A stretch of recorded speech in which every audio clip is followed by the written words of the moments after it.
మన దేవుని వాక్యంలో చూస్తాం. బెయేర్షెబా అని ఒక ప్లేస్ ఉంది. ఏం ప్లేస్ అండి? ఏ ప్లేస్? బెయేర్షెబా. బెయేర్ అంటే బావి, షెబా అంటే వాగ్దానము, ఒట్టు లేదా ప్రమాణము, వాగ్దానము, నిబంధన అని అర్థం వస్తుంది. ఒట్టు పెట్టుకున్న బావి లేదా ఒట్టు, దేవుని ప్రమాణము చూపించేటువంటి స్థలము. ఇంకా స్పష్టంగా చెప్పాలంటే దేవుని ప్రమాణాలు పొంగి వచ్చే చోటు, ఊటలాగా బయటికి వచ్చే చోటు, ఊటలాగా దేవుని ప్రమాణాలు పెళ్ళి ఉబికి వచ్చే చోటు అని బెయేర్షెబా అంటారు. ఈరోజు ఈ సమయంలో ఈ దేవుని సన్నిధి ఇది బెయేర్షెబా. దేవుని ప్రమాణములు, దేవుని వాగ్దానములు, దేవుని విశ్వసనీయతతో కూడినటువంటి కార్యముల కొరకైన భరోసా ఈ సన్నిధిలో నుంచి మనకు కలుగుతుంది.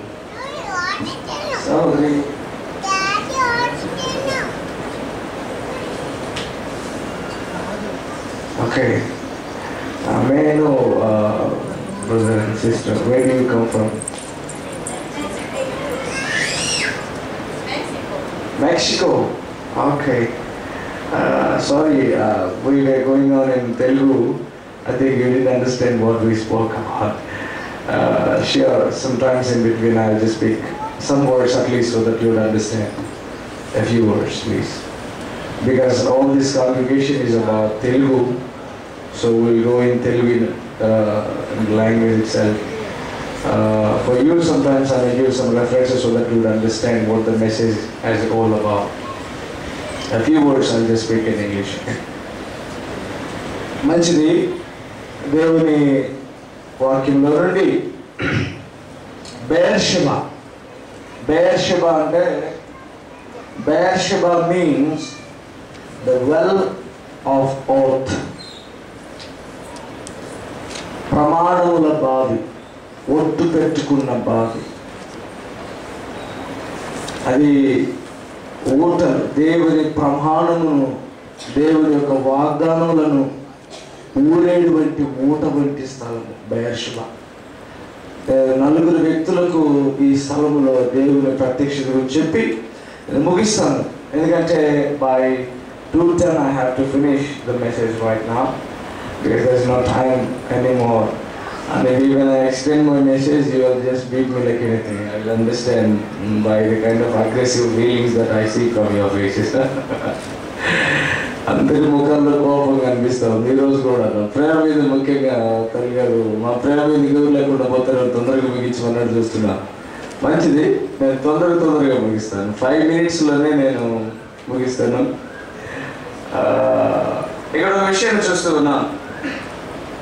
ఆదికాండము, ఎవరు రెఫరెన్స్ చదవనక్కర్లేదు, జస్ట్ నేను చెప్తాను. ఆదికాండము 21వ అధ్యాయము 14, 17 నుంచి 19 వచనాలు చూస్తే, అబ్రహాము భార్య అయినటువంటి శారా తనకు సవతిగా వచ్చినటువంటి హాగరును, తన బిడ్డను ఇంట్లో నుంచి వెళ్ళిపోమని ఆమె హుకుం జారీ చేసి, బిడ్డను తీసుకొని ఆమె బయలుదేరి వెళ్ళిపోతూ ఉంది. ఒక చిన్న నీళ్ళ తిత్తి ఉందంటే ఏం చేయాలో పాల్పోవడం లేదు. అడవి, ఇప్పుడే మనకు అక్కడక్కడ ఏదైనా అడవి తారసపడితే బండి కనుక మనం సింగిల్గా వెళ్తున్నాం, కొన్ని చెట్లు నిండా భయపడతాం. ఇక ఆ దినాల్లో ఎంత భయంకరమైనటువంటి అడవులు ఉండేవో. ఆమె ఒక్కటే ఒంటరిగా వెళ్ళిపోతూ ఉంది. ఆమె ఆ చిన్నపిల్లవాడిని ఒక ఇంటి మీద అంత దూరం పెట్టి, ఈ పిల్లవాడు చనిపోతాడని చెప్పి బిగ్గరగా ఏడుస్తూ మొరపెడుతున్నారు. ఇందాక సహోదరి తల్లి గారు, నాగమణి గారు ప్రార్థిస్తున్నారు, ఆ హాగరు కన్నులు తెరిచినట్లు మా కన్నులు తెరువు. ఈ బెయేర్షెబా అనేటువంటి స్థలంలో దేవుడు హాగరుకు ప్రత్యక్షమై, హాగరు నీవు భయపడకు, నేను చూస్తున్నా. ఈ చిన్నవాడు చనిపోతాడని అనుకుంటున్నావేమో, నేను బ్రతికిస్తాను. బ్రతకడం మామూలుగా కాదు, బలమైన వానిగా, బలమైన వేటగానిగా. వీని గర్భవాసము నుంచి 12 మంది రాజులు వస్తారు. దేవుడు బెర్షెబా వద్ద హాగరుకు ప్రత్యక్షమే. ఆమె హృదయ ఆవేదన, హృదయంలో గూడు కట్టుకున్న బాధనంతటిని దేవుడు గమనిస్తూ ఉన్నాడు. కొన్నిసార్లు దుఃఖం ఎలా ఉంటుందంటే కన్నీళ్ళు రావు, అంతే అయిపోతుంది. ఎంత ఏడవన్నా, ఎంత ఏడ్చినా రావు, కన్నీళ్ళు రావు. గోడ పెట్టి కొట్టుకున్న రావు, గుండెలో బాదుకున్న రావు, ఎంత ఇది చేసిన రావు. అలాంటి పరిస్థితి హాగరు ఏడ్చి ఏడ్చి ఏడ్చి ఏడ్చి ఏడ్చి ఏడ్చి ఏడ్చి ఏడ్చి కన్నీళ్ళన్నీ ఇంకిపోయాయి. ఇక చూస్తుందని స్తేజంగా చచ్చిపోయినా నేను ఏం చేయగలిగినట్టు చూస్తుంది. దేవుడు ప్రత్యక్షమవుతున్నాడు. బెర్షెబా, ఇది దేవుని సన్నిధి. ఈ దేవుని సన్నిధిలో దేవుడు ప్రత్యక్షమంటున్నాడు, ఇది నా సన్నిధి, నేను నీతో ఒట్టు పెట్టుకుని చెప్తున్నాను హాగరు, నీ పిల్లవారికి ప్రమాదము లేదు. కాగా 12 మంది రాజులు ఏలినట్లుగా వీరిని ఆశీర్వదిస్తూ ఉన్నారు. వీరి గర్భవాసము నుంచి 12 మంది రాజులు ఏమని చేస్తా. దేవుని వాగ్దానములు కూడిన స్థానం. 26వ అధ్యాయం 23 నుంచి 25 వచనాల వరకు ఆదికాండములో మనం చూస్తే, ఆదికాండము 26వ అధ్యాయం 23 నుంచి 25 వచనాలు. అక్కడ నుంచి అతను బెర్షెబాకు వెళ్ళాను. ఆ రాత్రియే యెహోవా అతనికి ప్రత్యక్షమై, నేను నీ తండ్రి అయిన అబ్రహాము దేవుడను, నేను నీకు తోడైన. చాలండి. తన తండ్రి అయినటువంటి అబ్రహాము చనిపోయి ఉన్నాడు. త్వరగా ముగించాలి. తన తండ్రి అయినటువంటి అబ్రహాము చనిపోయి ఉన్నాడు.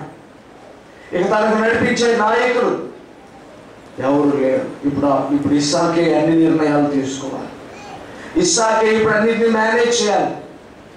ఇప్పుడు తనకు ఆదరణ ఎవరు లేని పరిస్థితి. తన తండ్రి చేసిన పనులను కొనసాగించాలని ప్రయత్నం చేస్తుంటే చుట్టుపక్కల ఉన్న వాళ్ళందరూ గొడవకు వస్తూ ఉన్నారు, జగడముకు వస్తున్నారు, అందరూ విరోధులు అవుతున్నారు. అయినా కూడా దేవుని మీద భరోసా పెట్టుకుని ఇస్సాకు ముందుకు వెళ్తూ ఉన్నాడు. అక్కడ దేవుడు కొంత ఎడమ కలుగు చేశాడు. ఆ శత్రువుల నుంచి కొంత ఎడమ కలుగు చేశాడు. తర్వాత వాళ్ళతో నేను ప్రమాణం చేయించాను షేబా దగ్గర. ఇదిగో శత్రువుల చేత సమాధానం చేయించిన తర్వాత అతను బెర్షెబాకు చేరుకోనగా ఆ రాత్రియే ఇస్సాకునకు దేవుడు ప్రత్యక్షమై మాట్లాడుతున్నాడు. నీ తండ్రి అయిన అబ్రహాము దేవుడు నేను మాట్లాడుతున్నాను, భయపడకము, నేను నీకు తోడై ఉన్నాను. నీ సంతానమును ఇసుక రేణువుల వలె నేను విస్తరింపచేస్తాను. నీ తండ్రి అయిన అబ్రహామునికి ఇచ్చిన వాగ్దానమును మరొకసారి నీకు రీఅఫర్మ్ చేస్తూ ఉన్నాను. నీ పట్ల నేను గొప్ప కార్యములు చేయబోతున్నాను. ప్రియ సహోదరి సహోదరుడా, నీ చుట్టూ వారు నీకు ప్రత్యర్థులైతే, నీ పరిస్థితులు నీకు ప్రతికూలముగా మారితే, నీ ఎదురు చూసినవే నీకు వ్యతిరేకంగా సంభవిస్తే, నీవు బెర్షెబాకు వచ్చావు. నీ దేవుడు నీతో మాట్లాడుతున్నాడు. నీ ప్రత్యర్థులు నీ ప్రతికూల పరిస్థితులు నీతో ఖచ్చితంగా సమాధానం పడినట్లు, నీ ముందు మోకరిల్లినట్లు నీ కొరకు పరిస్థితులను మార్చబోతున్నాను. భయపడకు. దేవుని వాక్యం ఇది. బెర్షెబా ఇది దేవుని వాగ్దానములతో కూడిన ప్రదేశము. 46వ అధ్యాయము 1 నుంచి 15 వచనాలు. 46వ అధ్యాయము. అప్పుడు ఇశ్రాయేలు తనకు కలిగినదంతయు తీసుకుని ప్రయాణమై బెర్షెబాకు వచ్చి బెర్షెబా దగ్గరికి వచ్చి తన తండ్రి ఇస్సాకు దేవునికి బలులు అర్పించి, అప్పుడు రాత్రి దర్శనం మళ్ళీ ఒకసారి దేవుడు ప్రత్యక్షమవుతాం. బెర్షెబాలో యాకోబునకు దేవుడు ప్రత్యక్షమై మాట్లాడుతూ ఉన్నాడు. యాకోబుతో అంటున్నాడు, యాకోబు నీవు ఐగుప్తులకు పోవడానికి నువ్వు భయపడవద్దు. ఐగుప్తుతో నీతో కూడా నేను వస్తాను. తిరిగి నేను ఐగుప్తు నుంచి మళ్ళా ఇదే స్థలానికి తీసుకుని వస్తాను.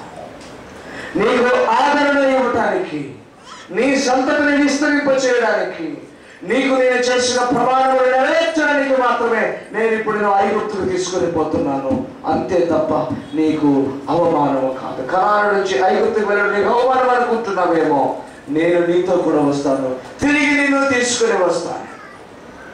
ఇది సంతతిని గురించి దేవుని వాగ్దానాలను నెరవేర్పు కొరకైన అనుమానాలను నివృత్తి చేస్తూ దేవుడు మరొకసారి యాకోబుతో మాట్లాడుతున్నాడు. నీ సంతానమును వృద్ధి చేస్తాను. నీకు నీ యొక్క తండ్రులకు నేను చేసినటువంటి ఆ వాగ్దాన సారమైన వాగ్దాన భూమిని నీ స్వాతంత్రం చేసే వరకు నిన్ను విడిచిపెట్టను. ఏంటి దేవుడు కనాను అని చెప్పి ఇప్పుడు ఐగుప్తుకు పంపిస్తున్నాను? ఏమో, నీవు చేరవలసిన కనానుకు వెళ్ళబోయే ముందే నీవు ఐగుప్తులకు పోవలసి రావచ్చు. కానీ దేవుడు అంటున్నాడు, కానీ నీ కనాను మాత్రము నీకు దూరము కాదు. ప్రమాణము చేసిన వాడు నేను. ఇదిగో ఐగుప్తులకు తీసుకుని పోయేది నేనే, తిరిగి తీసుకుని వచ్చేది నేనే, కనానుకు నడిపించేది కూడా నేనే. ప్రమాణం చేస్తూ ఉన్నాను బెయేర్షెబా దగ్గర. ఇది దేవుని సన్నిధి. హల్లెలూయా, హల్లెలూయా. 4వ మాటగా మనం చూస్తే మొదటి రాజుల గ్రంథము 9వ అధ్యాయము 3 నుంచి 7 వచనాలు మనం చదువుతున్నాం. మొదటి రాజుల గ్రంథము 19వ అధ్యాయం 3 నుంచి 7 వచనాలు మనం చూస్తే చదవండి.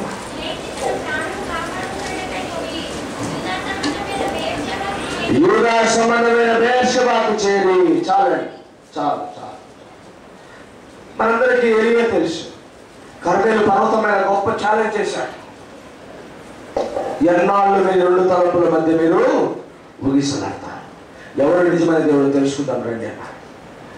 అశ్షూరు ప్రవక్తలతో, బయలు ప్రవక్తలతో ఆయన ప్రమాణం చేశారు, ఛాలెంజ్ చేశారు.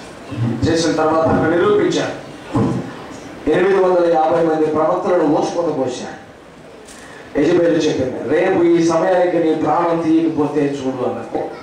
మాటలు విన్న ఈ ఏలియా భయపడి పారిపోతున్నాడు. ప్రాణము దక్కించుకోవడానికి పోతూ చేసిన మంచి పని ఏమిటంటే ఇశ్రాయేలు సంబంధితమైన, యూదా సంబంధమైన ఆ బెయేర్షెబాకు చేరుకున్నాడు.